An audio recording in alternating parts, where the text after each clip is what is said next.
મિત્રો હવે આપણે વિદ્યુત વિભાજન પર આધારિત દાખલાનો અભ્યાસ કરીશું। બહુ જ સહેલા દાખલા છે, માત્ર એનો કોન્સેપ્ટ સમજવો।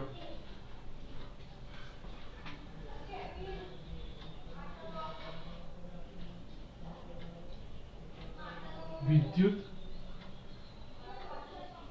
વિભાજન પ્રક્રિયા પર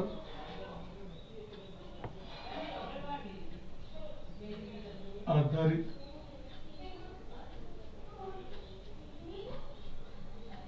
દાખલા। હવે ધ્યાન આપજો, આ પ્રકારના દાખલાઓની અંદર જો તમે સ્ટેપ્સને ફોલો કરશો, હું જે સ્ટેપ્સ લખું છું એ પ્રકારે જો તમે ફોલો કરશો તો ક્યારેય પ્રોબ્લેમ્સ ક્રિએટ નહીં થાય।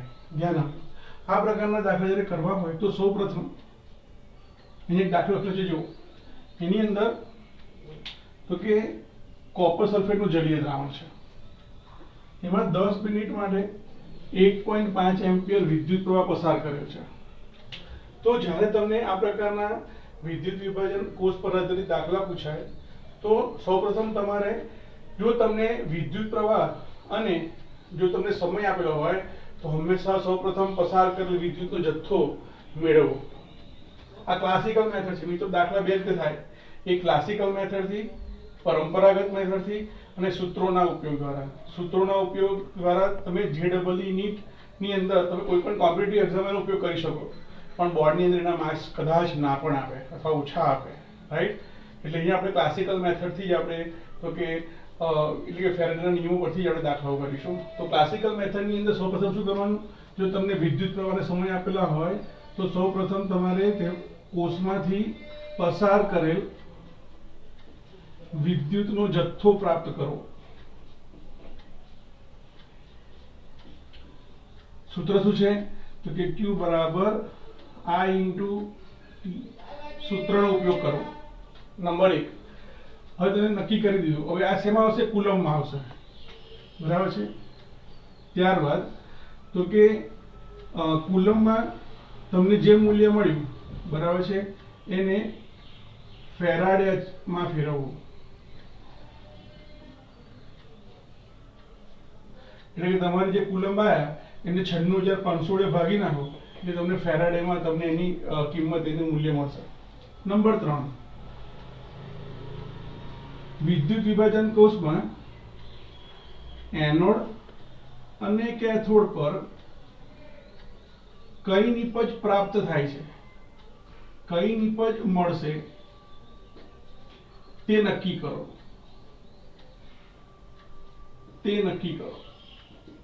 મોટાભાગના કિસ્સામાં તમને અંદર આપેલું છે કે આ ને આ ઉત્પન્ન થાય। તમે અહીંયા જો, તમને અહીંયા પર્ટિક્યુલર કીધેલું છે કે કોપર સલ્ફેટના જલીય દ્રાવણમાં તો કે કેથોડ પર કોપર કેટલો મળ્યો છે એનું તમારે દળ નક્કી કરવાનું છે, બરાબર છે।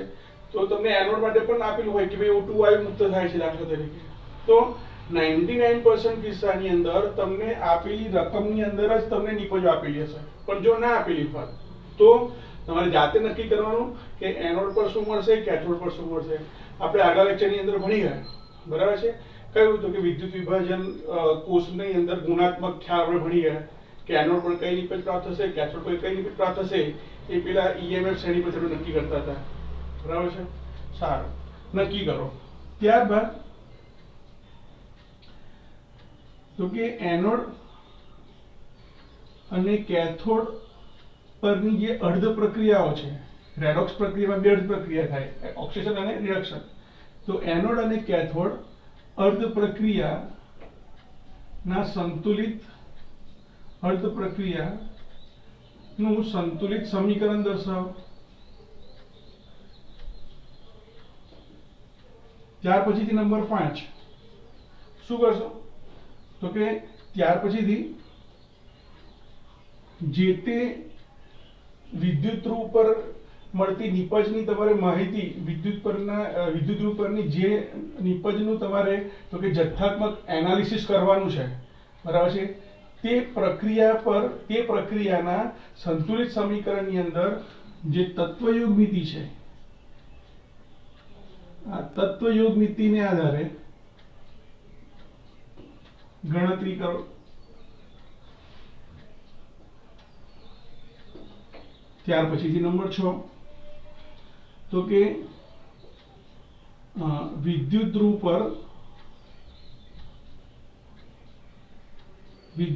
પર જો ધાતુ જમા થતી હશે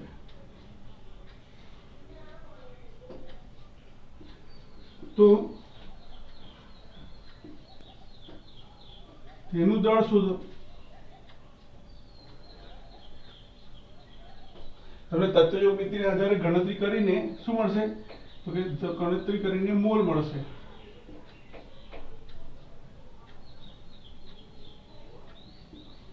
બરાબર।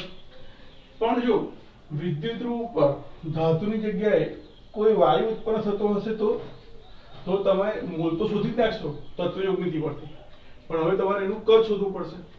તો નંબર 7, જો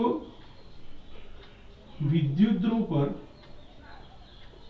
વાયુ ઉત્પન્ન થતો હોય અથવા મળતો હોય તો તેનું કદ શોધો।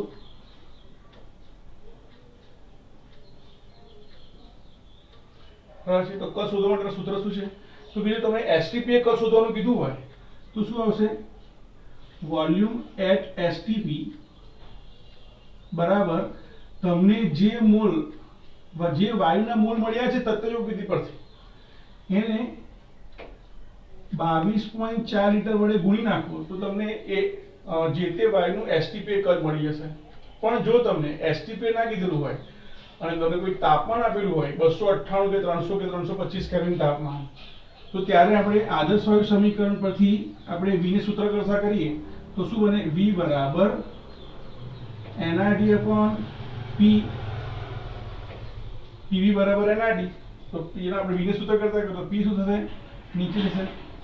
તો આ સૂત્રની મદદથી તમારે વોલ્યુમ મેળવવાનું રહેશે। અને છેલ્લે નંબર 8, જો તમને કોષની ક્ષમતા આપેલી હોય કોષ ક્ષમતા તમને આપેલી હોય મિત્રો આપણે જાણીએ છીએ કે કોઈ પણ વિદ્યુત રાસાયણિક કોષ હોય કે વિદ્યુત વિભાજન કોષ હોય 100% એની કાર્યક્ષમતા હોતી નથી। તો ધારો કે કોઈ વિદ્યુત વિભાજન કોષની ક્ષમતા તમને આપેલી હોય તો તે ક્ષમતા પરથી તમારે શું કરવું પડે તો કે વિદ્યુત રૂપ પર પ્રાપ્ત થતી નિપજોના મૂલ્ય મેળવવા પડશે। બરાબર છે। અને જો તમને પ્રાયોગિક મૂલ્ય આપેલું હોય અને સૈદ્ધાંતિક મૂલ્ય તમે સૂત્ર પરથી મેળવો તો એ બંનેના ગુણોત્તર પરથી કોષ ક્ષમતા મળે। દાખલા કરીશું તો તમને વધારે ખ્યાલ આવશે, પણ એ સૂત્ર જુઓ। કોષ ક્ષમતાને સામાન્ય રીતે ઈટા વડે દર્શાવાય તો કોષ ક્ષમતા બરાબર તો કે નિપજનું પ્રાયોગિક મૂલ્ય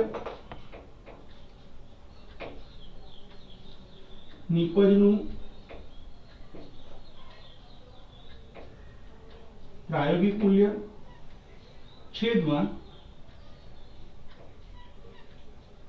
નિપજનું સૈદ્ધાંતિક મૂલ્ય એને ગુણ્યા 100%। તમે તત્વયોગ નીતિ પરથી તમને જે મળશે મૂલ્ય નિપજનું એ સૈદ્ધાંતિક કહેવાય, અને તમે વાસ્તવિક પ્રયોગ કરો છો અને જે મળશે એનું પ્રાયોગિક મૂલ્ય કહેવાય। પ્રાયોગિક મૂલ્ય હંમેશા સૈદ્ધાંતિક મૂલ્ય કરતાં કેવું હોય ઓછું હોય, તો પ્રાયોગિક મૂલ્યમાંથી સૈદ્ધાંતિક મૂલ્યને તો કે ભાગાકાર કરી એનું 100 વડે ગુણવામાં આવે તો આપણને કાર્યક્ષમતા મળી જાય, કોષ ક્ષમતા મળી જશે। તો આપણે દાખલો કરીએ। તમે જો અહીંયા તમે આ સ્ટેપ્સને ફોલો કરશો, 8 સ્ટેપ્સ આપણી પાસે, રાઈટ? તો તમે અહીંયા જુઓ, તમને આ એક રકમ આપેલી છે, રકમ તમે જુઓ કે તમને સમય પણ આપેલો છે અને વિદ્યુત પ્રવાહ પણ આપેલું છે।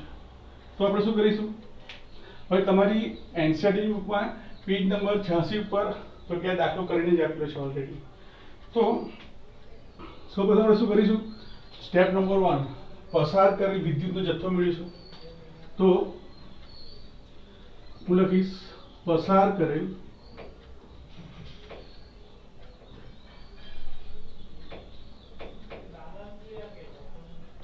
વિદ્યુતનો જથ્થો Q બરાબર I × T। તો I એટલે એમ્પિયર કેટલો છે, એટલે સોરી I એટલે એમ્પિયર કેટલો છે 1.5 એમ્પિયર, તો અહીંયા લખું 1.5 એમ્પિયર ગુણ્યા સમય મિનિટમાં આપેલું છે. તમે જ્યારે મિનિટ એ કલાકમાં સમય આપેલું તમારે સેકન્ડમાં ફેરવવાનો. તો 10 મિનિટ એટલે 10 મિનિટ 10 ગુણ્યા 1 મિનિટ, પણ 1 મિનિટ સેકન્ડ કેટલી થાય? તો કે 60 સેકન્ડ. રાઈટ. હવે ધ્યાન આપજો, એમ્પિયર અને સેકન્ડ બંનેનો ગુણાકાર આપણને એકમ આવશે, કુલમ્બ આવશે. બરાબર છે. તો આપણે લખીશું કુલમ્બ. સારું, તો આનો ગુણાકાર કરીએ તો 1590. બરાબર છે. એટલે જે કેવું લખાય 15/10. તો 0 0 કેન્સલ. તો 15×90 અને પાછું વધારાનું 100. બરાબર છે. આટલા કુલમ્બ થયા. હવે શું કહે છે જુઓ, કુલમ્બને તમારે ફેરાડેમાં તો કે રૂપાંતરિત કરવાનું છે.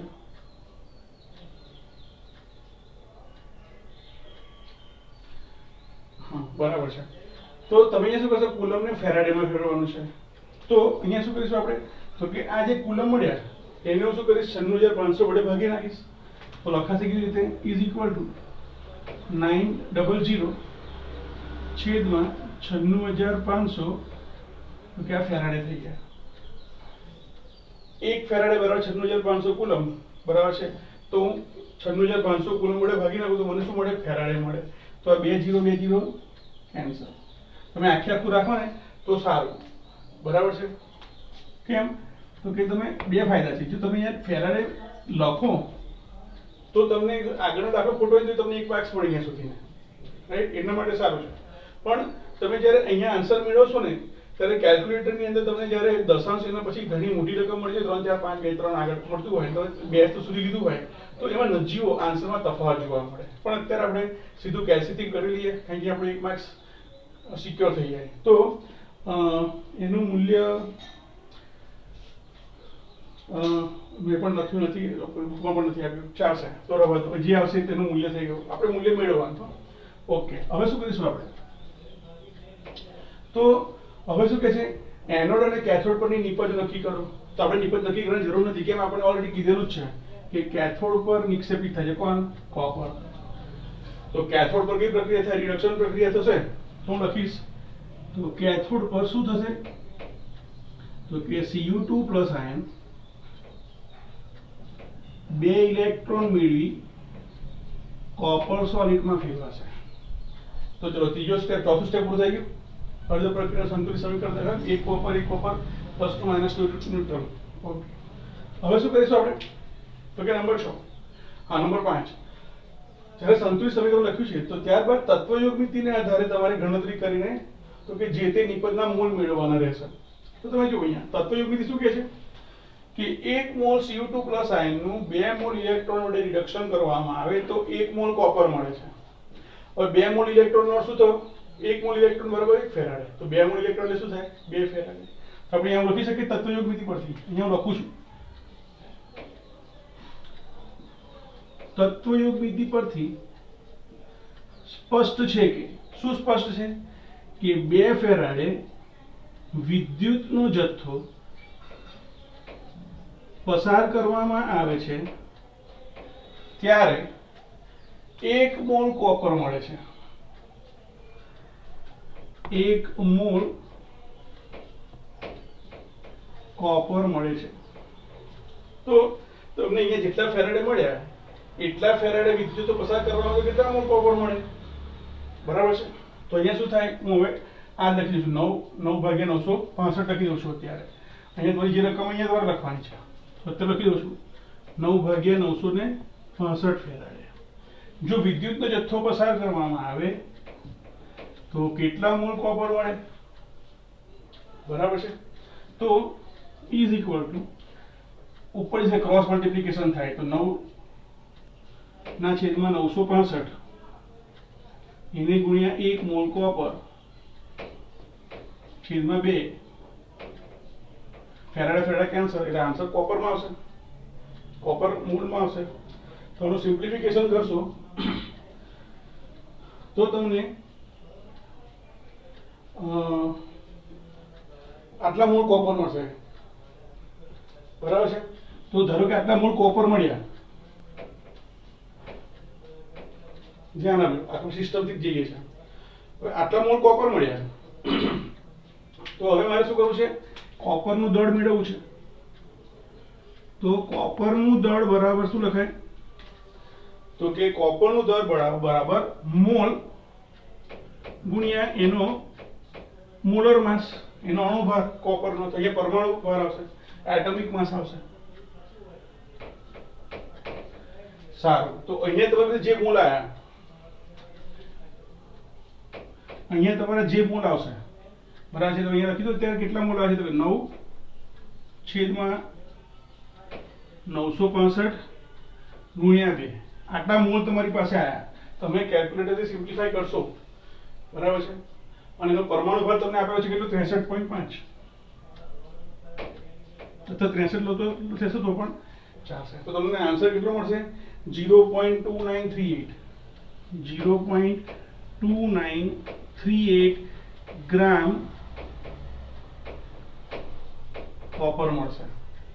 હવે ધ્યાન આપો, તમે આપણે સ્ટેપનો ઉપયોગ કરો ને એટલે થોડુંક લાંબુ થઈ ગયું. તો ડાયરેક્ટ પણ કરી શકો. કેવી રીતે, તો કે તમે અહીંયા ગાડી તત્વયોગ વિધિ પછી તમને મોલ મળ્યા, પણ તમે અહીંયા મોલની જગ્યાએ તમે ડાયરેક્ટ દળ લખ્યું ના ચાલે. કેવી રીતે, તો કે તત્વયોગ વિધિ પછી સ્પષ્ટ છે કે 2 ફેરાડે વિદ્યુતનો જથ્થો પસાર કરવામાં આવે તો 1 મોલ કોપર મળે. પણ 1 મોલ કોપરનું વજન કેટલું થાય, 63.5.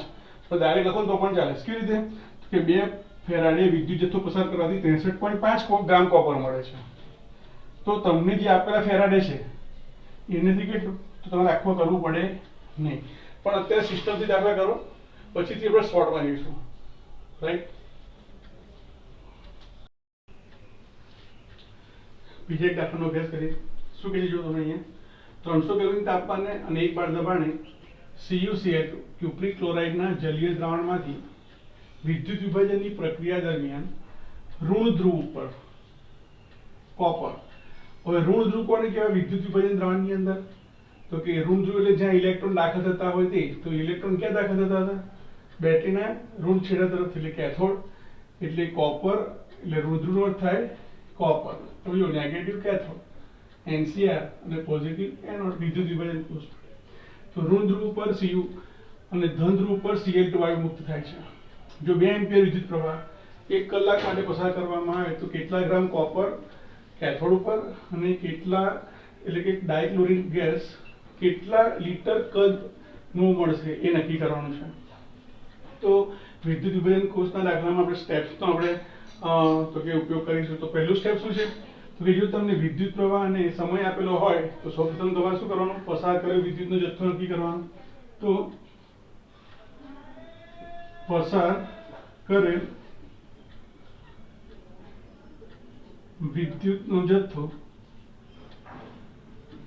Q બરાબર I × T અનુસાર. I કેટલો છે તમારી પાસે અહીંયા, તો કે 2 એમ્પિયર. એને ગુણ્યા સમય કેટલો છે 1 કલાક. એટલે 1 કલાક આપણે સેકન્ડમાં મેળવવાનું છે. તો 1 કલાકની મિનિટ કેટલી થાય 60, અને 60 મિનિટ સેકન્ડ કેટલી થાય, તો કે બીજી 60. એટલે ખરેખર લખાય છે કે ભાઈ 1 કલાકની 60 મિનિટ પર 1 મિનિટની 60 સેકન્ડ, એટલે 3600 સેકન્ડ થાય. તો કુલમ ઇન્ટુ સેકન્ડ બરાબર શું થશે, સોરી એમ્પિયર ઇન્ટુ સેકન્ડ બરાબર કુલમ થાય. પણ આપણે શેમાં ફેરવું છે ને, ફેરાડેમાં ફેરવવાનું છે. એટલે હું એક જ સ્ટેપમાં ડાયરેક્ટ કરું છું. ત્યારે શું, તો કે આખાને 96500 વડે ભાગી નાખું એટલે શું થઈ જાય, ફેરાડે મળી જશે.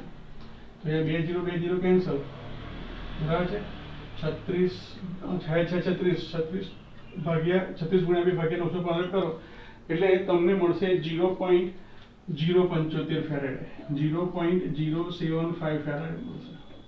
બરાબર છે, 0.075 ફેરાડે. સારું, હવે સ્ટેપ નંબર 2. સ્ટેપ નંબર 2 માં શું કીધું છે, તો કે વિદ્યુત વિભાજન દરમિયાન કયા એનોડ અને કેથોડ પર કઈ નિપજ પ્રાપ્ત થાય છે તે નક્કી કરો. પણ તમને અહીંયા ઓલરેડી કીધેલું છે કે Cl2 વાયુ છે એનોડ પર ઉત્પન્ન થાય છે અને કોપર છે કેથોડ પર ઉત્પન્ન થાય છે. તો શું કરવાનું, હવે એવી અર્ધ પ્રક્રિયાઓ બેલેન્સ ઇક્વેશનના ફોર્મમાં લખવાની. તો ધારો કે કોપર રિડક્શન કરે છે એટલે ક્યાં આવશે, તો કે કોપર પર આવશે, કેથોડ પર આવશે. તો કેથોડ પરની પ્રક્રિયા શું થશે, તો કે દ્રાવણમાં રહે Cu2 + આયન 2 ઇલેક્ટ્રોન મેળવી કોપરમાં ફેરવાય છે. તે જ પ્રકારે એનોડ માટે લખવું તો શું લખાશે, એનોડ પર કઈ પ્રક્રિયા થાય છે, તો કે એનોડ પર Cl2 વાયુ ઉત્પન્ન થશે, રિડક્શન ઓક્સિજન પ્રક્રિયા થાય છે. તો એ દરમિયાન થશે શું, તો કે Cl - aqueous એક ઇલેક્ટ્રોન મુક્ત કરી Cl પરમાણુમાં ફેરવાશે, પણ Cl હંમેશા દ્વિપરમાણુ કણો સ્વરૂપે હોય, એટલે આપણે Cl2 કરી દઈએ, ગેસિયસ ફોર્મમાં છે. આખાને શું કરીએ, સમીકરણને ફક્ત 2 વડે ગુણી નાખીએ, આ રીતે 1/2 થી વડે 1 માં ફેરવી દઈએ. બરાબર છે. તો બંને બેલેન્સ ઇક્વેશન્સ છે. હવે તત્વયોગિતાનો ઉપયોગ કરીએ તો એ શું લખાય, તો કે 2 ફેરાડે વિદ્યુતનો જથ્થો જો પસાર કરવામાં આવે, 2 મોલ ઇલેક્ટ્રોન 2 ફેરાડે, તો 2 ફેરાડે પસાર કરી તો 1 મોલ CO2 + માંથી 1 મોલ કોપર બને છે. તો એ શું લખાય, 1 મોલ કોપર મળે. ધ્યાન આપજો હો. તો 0.075 ફેરાડે વિદ્યુતનો જથ્થો પસાર કરવામાં આવે તો કેટલા મોલ કોપર મળે. તો પછી તમને કોપર મળી જશે મોલ, અને મોલ મળ્યા પછી શું થાય, એનું અણુ આંગળી દર સુધી એટલે પરમાણુ ભર વડે ગુણી નાખો, તેનું દળ મળી જાય. તો આપણે એવું ના કર્યું, ડાયરેક્ટ આપણે એક સ્ટેપને ઓછું કરી નાખીએ. શું કરીએ, અહીંયા આ જે 1 મોલ લખ્યું છે ને, 1 મોલ એની જગ્યાએ આપણે એનું દળ લખી દઈએ. 1 મોલ કોપરનું દળ કેટલું થાય, તો તેનો પરમાણુ ભાર થાય. તો એનો પરમાણુ ભાર કેટલો છે, 63.5 ગ્રામ. તો આનો શું થયો કે 2 ફેરાડે જો વિદ્યુતનો જથ્થો પસાર કરવામાં આવે એટલે 1 મોલ કોપર એટલે કે 63.5 ગ્રામ કોપર મળે. તો 0.75 ફેરાડે કેટલું, તો શું લખાય, તો કે ચોકડી ગુણાકાર ક્રોસ મલ્ટીપ્લિકેશન કરો તો 63.5 gram copper into 0.075 faraday upon 2 faraday. તો ફેરાડે ફેરાડે કેન્સલ, તો આપણો આન્સર ગ્રામ કોપરમાં આવશે. તો અહીંયા આપણને જે મળશે આટલા ગ્રામ કોપર મળે છે તેમ કહેવાય. તો તમને આન્સર મળશે 2.38 ગ્રામ. અહીંયા તમને 2.38 ગ્રામ કોપર મળશે. હવે એનોડ પર જતા રહીએ તો અહીંયા પણ તત્વયોગિતા શું કહે છે, તો કે 2 ફેરાડે વિદ્યુત જથ્થો પસાર કરી તો 1 મોલ ક્લોરીન મળશે. બરાબર છે. અહીંયા તમને દળ નથી પૂછ્યું, તમને કદ પૂછ્યું છે, એટલે તમારે પહેલા મોલ શોધવા પડશે. તો આમ લખી શકાય કે 2 ફેરાડે વિદ્યુતનો જથ્થો પસાર થયો ત્યારે 1 મોલ Cl ઉત્પન્ન થાય છે. તો 0.075 ફેરાડે, તો 0.075 ફેરાડે વિદ્યુતનો જથ્થો પસાર કરવામાં આવે તો કેટલા મોલ ક્લોરીન મળશે, તો 0.075 ફેરાડે છેદમાં 2 ફેરાડે, ફેરાડે ફેરાડે કેન્સલ, એને ગુણ્યા 1 મોલ Cl2 એટલે અહીંયા આપણને એના Cl2 મળી જશે. બરાબર છે. તો કેટલા Cl2 મળશે અહીંયા, તો કે તમને મળશે એના જ મળશે ને, જેટલા એના અડધા થઈ જશે, 0.075 ના અડધા મોલ થઈ જશે. બરાબર છે. તો આ જે આવશે જવાબ આવશે તમારે અહીં ગાડી. તો ચલો ને કરી નાખો. તો 0.0 2 તારી 6 2 સિક્કા 14 2 પંચા 10, તો 0.0375 મોલ Cl2 મળશે. બરાબર છે. હવે આપણે એનું કદ શોધવું છે, તો ડાયરેક્ટ લખી દઉં P બરાબર nRT. તો V બરાબર શું થશે, nRT upon P થશે. તો અહીંયા n કેટલા છે, 0.0375 ગુણ્યા r ની જગ્યાએ 8.314 into 10 - 2 ડાયરેક્ટ લખી દઈએ. તો 0.08314 into ટેમ્પરેચર કેટલું છે 300 કેલ્વિન અપોન 1 બાર. તો જેટલું આવશે એટલા લીટર તમારો જવાબ આવશે. બરાબર છે. આ કેલ્સીથી લખી દેજો. હવે નેક્સ્ટ એક્ઝામ્પલ જોઈએ. તમે જુઓ અહીંયા ગાડી તમને એક વધારાની માહિતી આપેલી છે, તો કે રકમની જવાબ રીડ કરો. શું કહે છે અહીંયા, તો કે 300 કેલ્વિન તાપમાને અને 1 બાર દબાણે કોપર સલ્ફેટના જલીય દ્રાવણનું ગ્રેફાઇટના ધ્રુવો વડે જ્યારે 10 એમ્પિયર વિદ્યુત પ્રવાહ પસાર કરીને 193 મિનિટ માટે જ્યારે ઇલેક્ટ્રોલિસિસ કરવામાં આવે છે ત્યારે કેટલા ગ્રામ કોપર મળશે અને કેટલા કદનું ઉલટું મળશે. સેમ આ દાખલો છે, બરાબર. ડેટા અલગ છે, પણ તમે અહીંયા આગળ કીધેલું છે કે વિદ્યુત વિભાજન કોષની ક્ષમતા કેટલી છે, 80% છે. એનો અર્થ એવો થયો જો 100% અહીંયા આપણે જે દાખલો કર્યો ને એની અંદર કોષ ક્ષમતા 100% છે તેમ કહેવાય, એટલે આપણને પરફેક્ટલી આટલી નિપજ મળે. પણ હવે અહીંયા 80% કોષ ક્ષમતા છે, એટલે કે તમને જે 100% નિપજ પ્રાપ્ત થયા 80% તમને નિપજ વાસ્તવમાં મળશે. એટલે 80% એટલે શું થયું તો કે 0.8 વડે તમે એને ગુણી નાખો તો જે મળે એ તમારો સાચો જવાબ થશે. સારું, હું દાખલો ઝડપથી કરું છું, ધ્યાન આપજો એ ઘડી. તો સૌપ્રથમ શું કરીશું, પસાર કરેલ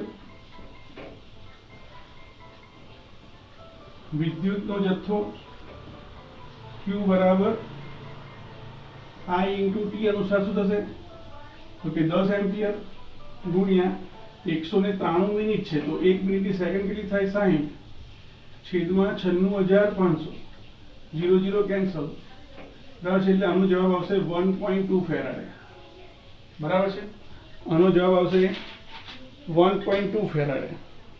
હવે તો કે હવે શું કરીશું આપણે, એનોડ અને કેથોડ પરની પ્રક્રિયા લખીશું. તમને અહીંયા કીધેલું છે શું પ્રાપ્ત થાય છે. બરાબર છે, કોપર અને O2 ઉત્પન્ન થાય છે. તો પહેલા આપણે ધારો કે કેથોડ પરની પ્રક્રિયા લખી દઈએ તો શું આવશે તો કે Cu2 પ્લસ CuSO4 માં Cu2 પ્લસ આયન હોય, 2 ઇલેક્ટ્રોન મેળવીને કોપરમાં ફેરવાય છે, કોપરમાં ફેરવાય છે. બરાબર છે, એ જ પ્રકારે એનોડ પર શું થાય છે તો કે એનોડ પર H2O માંથી O2 બને છે. મિત્રો સલ્ફર ડાયોક્સાઇડ પ્રક્રિયા કરતો નથી, આ સલ્ફેટ આયન પ્રક્રિયા કરતો નથી. તો આપણને ખબર છે કે જ્યારે H2 ઓક્સિજન કરતા તો શું ઉત્પન્ન થાય O2 વાયુ ઉત્પન્ન થાય. તો આપણે રિએક્શન લખીએ તો કે H2 એમાંથી શું થાય છે તો કે ઓક્સિજન પરમાણુ મુક્ત થાય છે. ઓક્સિજન પરમાણુ આયન સ્વરૂપે હોય તો કેટલા ઇલેક્ટ્રોન હોય -2 હોય ને ઉપર, તો એ 2 ઇલેક્ટ્રોનને આપણે દૂર લખી દઈએ એટલે. સારું, તો ઓક્સિજન ગયો રહેશું 2H+, એ લખાઈશું 2H+. પણ ઓક્સિજન આપણે ક્યારેય એકલો દર્શાવતા નથી, એકલ પરમાણુ તરીકે દર્શાવતા નથી, હંમેશા દ્વિ પરમાણુ કણો સ્વરૂપે લઈએ છીએ. તો શું કરીએ આપણે આખા બે વડે ગુણી નાખીએ, અહીંયા કેટલા થઈ જશે 4H+, અહીંયા કેટલા થઈ જશે 4 ઇલેક્ટ્રોન. બરાબર, બેલેન્સ થઈ ગયું સમીકરણ. હવે બેલેન્સ સમીકરણ પછી તત્વયોગથી લખીએ તો લખાશે શું 2 ફેરેડે પસાર કરો તો કેટલા મોલ મળે 1 મોલ કોપર મળે. મારે એ દળ જોઈએ છે તો 1 મોલ નહીં, સીધું એનો પરમાણુ દળ લઈ લો તો શું લખાય તત્વયોગથી પરથી તો કે 2 ફેરાડે વિદ્યુતનો જથ્થો જો પસાર કરવામાં આવે છે ત્યારે 1 મોલ કોપર એટલે કે 63.5 ગ્રામ તો કે આપણને કોપર મળે છે. તો 1.2 ફેરાડે કેટલું, તો 1.2 ફેરાડે કેટલું ક્વેશ્ચન માર્ક. બરાબર છે, તો ક્રોસ મલ્ટીપ્લિકેશન કરો 1.2 Faraday upon 2 Faraday into 63.5 gram copper. તો અહીંયા એનો જવાબ આવશે પોઈન્ટ, અહીંયા લગભગ 0.6 થઈ જશે. તો 0.6 ગુણ્યા 63.5 એટલે 38.1 ગ્રામ મળશે. શું મળ્યું આપણને કોપર મળ્યું 38.1 ગ્રામ કોપર મળશે. બરાબર છે, જો 100% તો આ આન્સર બરાબર છે, પણ અહીંયા કોષ ક્ષમતા કેટલી છે 80 છે, એટલે આપણે આગળ દાખલો કરવો પડશે, એને પછી કરીએ. જેટલું આપણે અહીંયા કર્યું છે એટલું પહેલા અહીંયા કરી દઈએ. સારું, તો હવે આપણે O2 વાયુ માટે O2 ના મોલ નક્કી કરીએ. તો તત્વયોગથી પછી શું કહી શકાય કે જો 4 ફેરેડે વિદ્યુતનો જથ્થો પસાર કરવામાં આવે, વિદ્યુતનો જથ્થો જો પસાર કરવામાં આવે તો 1 મોલ O2 બને છે. તો 1.2 ફેરાડે વિદ્યુતનો જથ્થો પસાર કરવામાં આવે તો કેટલા મોલ CO2 મળે. તો એનો શું થયો તો કે 1.2 faraday into 1 mole O2 upon 4 faraday upon શું હશે 4 ફેરાડે. તો 4 તારીને 12 એટલે 0.3 મોલ O2 મળશે. પણ આપણે તો શું કરવાનું છે, વાયુ હોય તો હંમેશા પ્લસ શોધવાનું છે. તો ડાયરેક્ટ સૂત્ર લખી દઉં તો ચલો લખું છું PV બરાબર NRT. તો એના પરથી શું થાય V બરાબર NRT upon P થાય. તો અહીંયા શું લખાશે V બરાબર N કેટલો છે 0.3, R કેટલો તો કે 0.08314, ટેમ્પરેચર કેટલું 300, દબાણ 1 બાર. તો આનું સિમ્પ્લિફાઈ કરો તો આટલા મોલ અરે આટલા લીટર O2 વાયુ મળે એમ કહેવાય.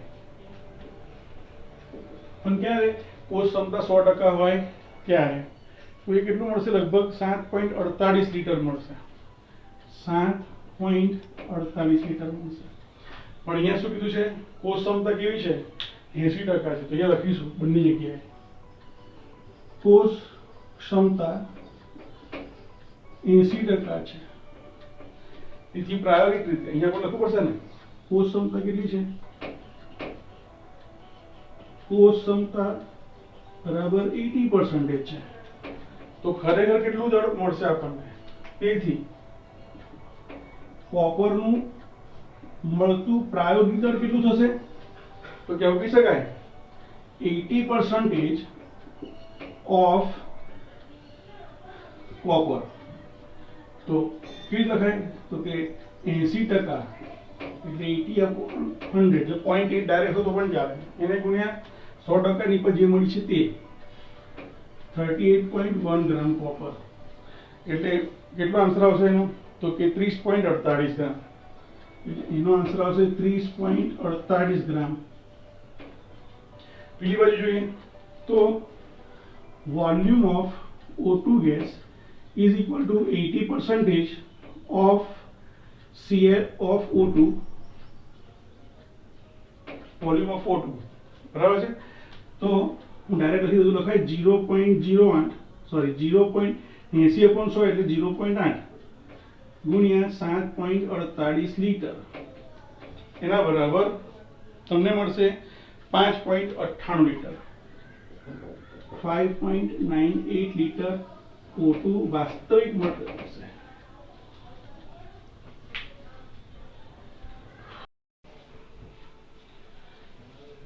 રકમ જોશું કે છે સિલ્વર નાઇટ્રેટના જલીય દ્રાવણમાં. અહીંયા સિલ્વર નાઇટ્રેટનું જલીય દ્રાવણ છે.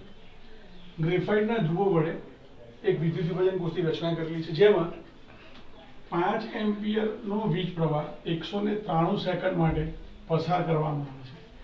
ત્યારે 0.972 ગ્રામ સિલ્વર પ્રાપ્ત થાય છે.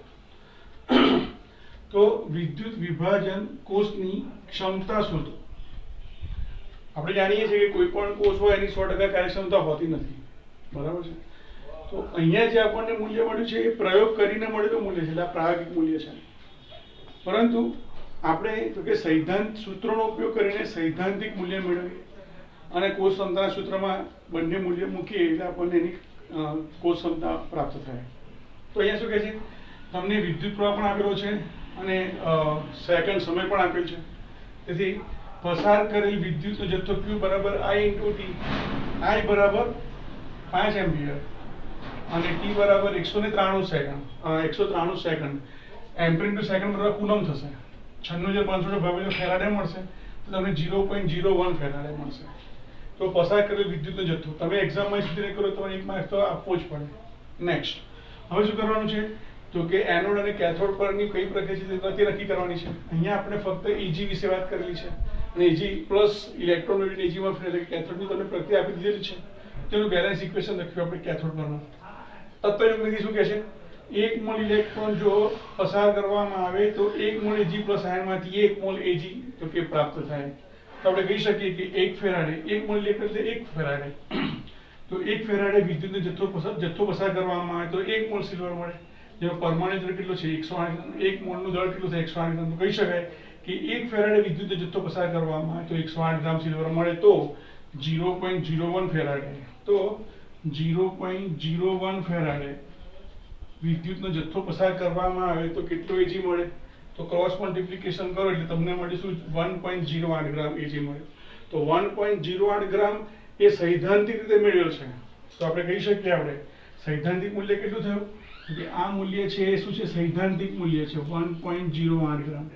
અને પ્રાયોગિક મૂલ્ય કેટલું આપ્યું છે? તો કે 0.972 ગ્રામ Ag તમને આપેલું છે. તો કોષની કાર્યક્ષમતાનું સૂત્ર છે કે કાર્યક્ષમતા I બરાબર નિપજનું પ્રાયોગિક મૂલ્ય એટલે કે સિલ્વરનું પ્રાયોગિક મૂલ્ય છે અથવા સૈદ્ધાંતિક મૂલ્ય. તો પ્રાયોગિક મૂલ્ય કેટલું છે એનું? 0.972 બરાબર છે. તો અહીંયા આપણે શું લખવું પડે? તો કે 0.972 int upon 1.08 ગુણ્યા 100% એટલે એનું મૂલ્ય કેટલું મળશે? 90% મળશે. તો કહી શકાય કે આપેલ વિદ્યુત વિભાજન કોષની ક્ષમતા કેટલી છે? 90% છે. એટલે કે એમાં રહેલ 100% વિદ્યુત પ્રવાહથી 90% વિદ્યુત પ્રવાહ વડે આપણને વાસ્તવમાં નિપજ પ્રાપ્ત થાય છે. બીજો દાખલો જુઓ, એવો જ છે. સિલ્વર નાઇટ્રેટના વિદ્યુત વિભાજન કોષમાં તો કે 5 એમ્પિયરનો વિદ્યુત પ્રવાહ 2.7 કલાક માટે પસાર કરવામાં આવે છે. ત્યારે કેથોડ પર Eg પ્રાપ્ત થાય છે, બરાબર છે. પણ અહીંયા કેથોડ પર શું છે? ધારો કે ચમચીઓ મૂકવામાં આવે છે. તો અહીંયા શું કહે છે? તો કે કેથોડ પર ગોઠવેલ ચમચીઓ પર ચાંદી કેટલી ચમચીઓ પર તો કે ચાંદીનો ધૂળ ચડાવી શકાશે. તો પહેલા તો નક્કી કરવું પડશે કે આટલો જથ્થો પસાર કરતી વખતે કેટલા ગ્રામ સિલ્વર મુક્ત થાય છે, રાઈટ. તો પહેલા આપણે શું કરીએ છીએ આ પ્રકારના પ્રશ્નોની અંદર? તો કે પહેલા તો આપણે પસાર કરેલ વિદ્યુતનો જથ્થો મેળવીએ તો Q બરાબર I × T, I બરાબર 5 એમ્પિયર, T બરાબર 2.7 કલાક અને કલાકની સેકન્ડ 3600 સેકન્ડ, એટલે એમ્પિયર × સેકન્ડ બરાબર કુલમ લખાય. એટલે આપણને કુલમ મળી ગયા, જેને 96500 ભાગતા આપણને ફેરાડે મળી ગયા. ધ્યાન આપજો ફરીથી. તો કે સિલ્વર માટે આપણે કેથોડ પરનું રિડક્શનનું સમીકરણ લખીએ તો એની પછી સ્પષ્ટ છે કે 1 મોલ ઇલેક્ટ્રોન પસાર થાય તો 1 મોલ Eg મળે છે. એટલે અર્થ થયો કે 1 ફેરાડે વિદ્યુતનો જથ્થો પસાર કરવાથી 1 મોલ Eg મળે છે, જેનું દળ કેટલું થાય? 108 ગ્રામ. તો આટલા ફેરાડે કેટલું? તો આપણને શું મળ્યું? તો કે આટલા ગ્રામ Eg મુક્ત થાય છે, તેનો આપણને ખ્યાલ આવ્યો. હવે અહીંયા આપણે એવું કીધેલું છે કે એક ચમચી ઉપર કેટલા Eg ચડે છે? 0.1 ગ્રામ. એક ચમચી પર 0.01 ગ્રામ Eg ચડે છે. નોટ શું થયો? કે 0.01 ગ્રામ Eg વપરાય છે એક ચમચી પર દોડ દરમિયાન. તો આટલા ગ્રામ જો Eg મળતું હોય ઇલેક્ટ્રોલિસિસ તો કેટલી ચમચી પર દોડ ચડાવી શકાય? તો આપણને મળશે કેટલું? 5438.8.